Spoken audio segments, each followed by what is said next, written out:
Assalamualaikum warahmatullahi wabarakatuh. Perkenalkan, nama saya Konita Wardah dengan NIM 2414010034.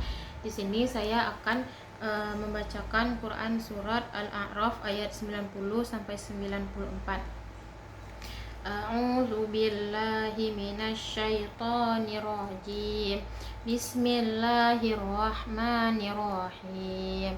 وقال الملأ الذين كفروا من قومه لئن اتبعتم شعيبا إنكم إذا لخاسرون فأخذتهم الرجفة فأصبحوا في دارهم جاثمين الذين كذبوا شعيبا كأن لم يغنوا فيها الذين كذبوا شعيبا كانوا هم الخاسرين فتولى عنهم وقال يا قوم لقد أبلغتكم رسالات ربي ونصحت لكم فكيف آسى على قوم كافرين وما أرسلنا في قرية من نبي إلا أخذنا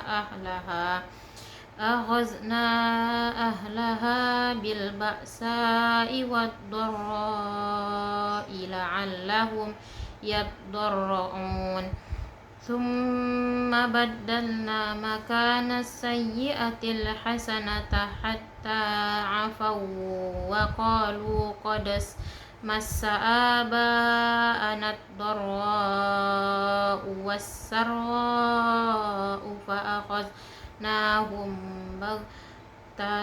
بغتة وهم لا يشعرون. Yang artinya, dan pemuka-pemuka dari kaum Syuaib yang kafir berkata kepada sesamanya, sesungguhnya jika kamu mengikuti Syuaib, tentu kamu menjadi orang-orang yang rugi.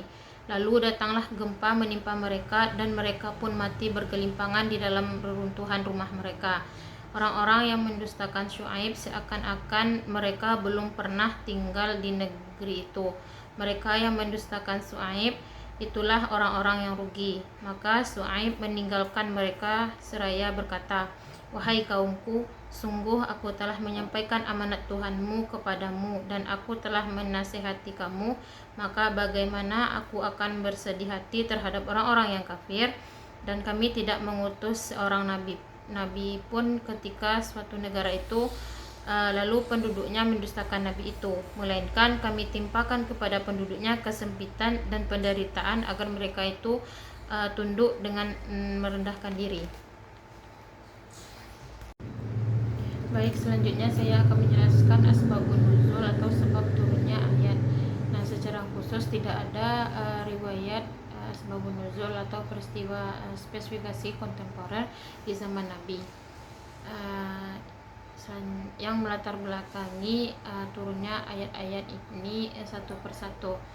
Nah, ayat ini merupakan kisah sejarah atau tentang kaum Madiun, itu kaum Nabi Syuaib yang diturunkan di Mekah. Tujuannya adalah itu sebagai hiburan dan penguat hati Nabi Muhammad yang saat itu sedang menghadapi penolakan keras dari kaum kafir Quraisy, sekaligus menjadi peringatan keras bagi penduduk Mekah agar tidak bernasab sama dengan kaum terdahulu yang dibinasakan akibat mendustakan Rasulnya.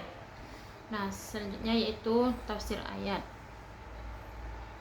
Tafsir ayat 90-92 yaitu tentang propaganda kaum kafir dan azab kaum Madiun.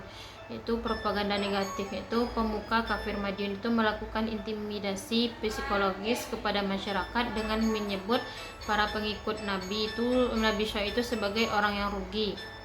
Mereka menganggap meninggalkan tradisi curang dalam berdagang dan menyembah berhala itu sebagai kerugian ekonomi dan sosial.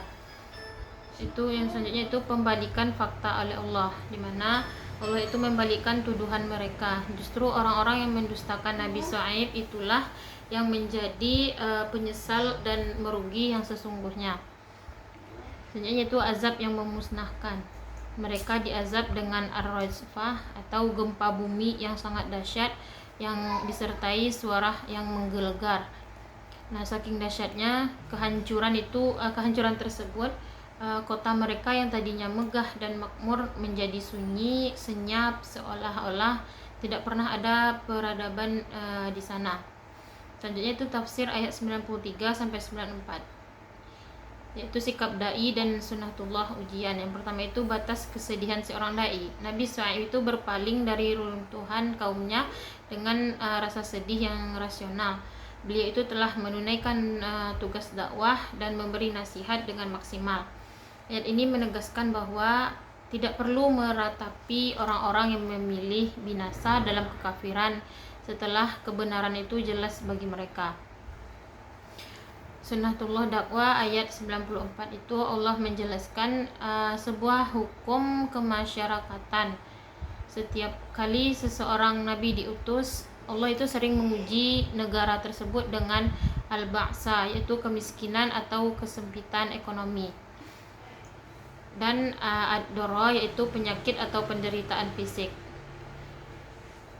Tujuan ujiannya itu, ujian berat tersebut bukan bentuk balas dendam Allah, melainkan itu instrumen edukasi agar hati manusia yang keras menjadi lembut dan menyadari kelemahannya, dan manusia itu mau tunduk menyembah Allah.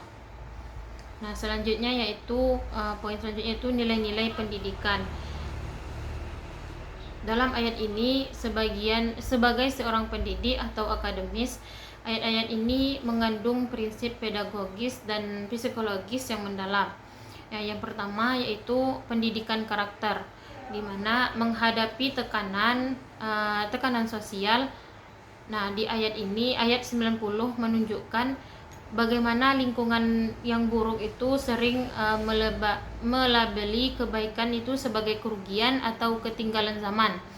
Peserta didik itu harus dididik memiliki kekuatan mental dan integritas agar tidak goyah oleh label negatif atau propaganda lingkungan di sekitarnya. Selanjutnya yaitu rekonseptualisasi makna. Ada sukses dan ada yang rugi. Nah, ayat ini melatih cara berpikir kritis. Sukses atau rugi tidak boleh diukur hanya dari materi jangka pendek saja, seperti kecurangan dagang kaum Madian, akan tetapi dari dampak jangka panjang, keberkahan hidup dan keselamatan di masa depan.